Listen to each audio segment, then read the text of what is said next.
బంగ్లాదేశ్లో హిందువులపై హిందూ దేవాలయాలపై జరుగుతున్నటువంటి దాడిని ప్రతి ఒక్కరు కూడా ఖండించాలి.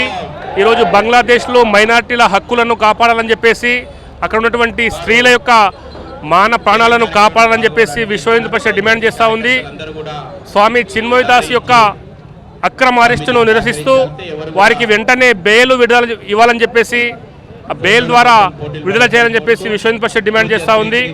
ఈరోజు ప్రపంచంలో ఏ మూలాన ఇబ్బందులకు గురైనా కూడా మైనార్టీల హక్కుల కోసం మాట్లాడేటువంటి మేధావులు ఈరోజు బంగ్లాదేశ్లో హిందువులపై జరుగుతున్నటువంటి దాడులను, బంగ్లాదేశ్లో మైనార్టీలపై జరుగుతున్న దాడుల గురించి ఎందుకు మాట్లాడడం లేదని చెప్పేసి విశ్వ హిందూ పరిషత్ ప్రశ్నిస్తూ ఉంది. ఈరోజు ఓట్ల కోసము, ఓట్ల కకుర్తి కోసము అలవాటు పడ్డటువంటి ఈ యొక్క కాంగ్రెస్ పార్టీ కావచ్చు, కమ్యూనిస్టు పార్టీ కావచ్చు, అన్ని రాజకీయ పార్టీలు హిందూ వ్యతిరేక ఎజెండా కోసమే పనిచేస్తూ ఉన్నాయి.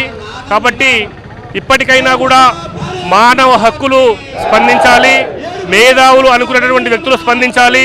ఈరోజు గాజా, సిరియా, పాలస్తీనా లాంటి దేశాల్లో మానవ హక్కుల గురించి మాట్లాడేటువంటి మేధావులు ఈరోజు బంగ్లాదేశ్లో మానవ హక్కుల గురించి ఎందుకోసం మాట్లాడడం లేదని చెప్పేసి విశ్వ హిందూ పరిషత్ డిమాండ్ చేస్తూ ఉంది.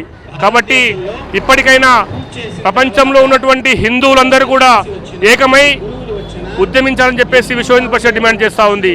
ఈరోజు బంగ్లాదేశ్లో జరుగుతున్నటువంటి మారణ హోమాన్ని నిరసిస్తూ భాగ్యనగర్లో బంగ్లాదేశ్లో ఉన్నటువంటి హిందువులకు సంఘీభావంగా సభను ఏర్పాటు చేసుకున్నాం.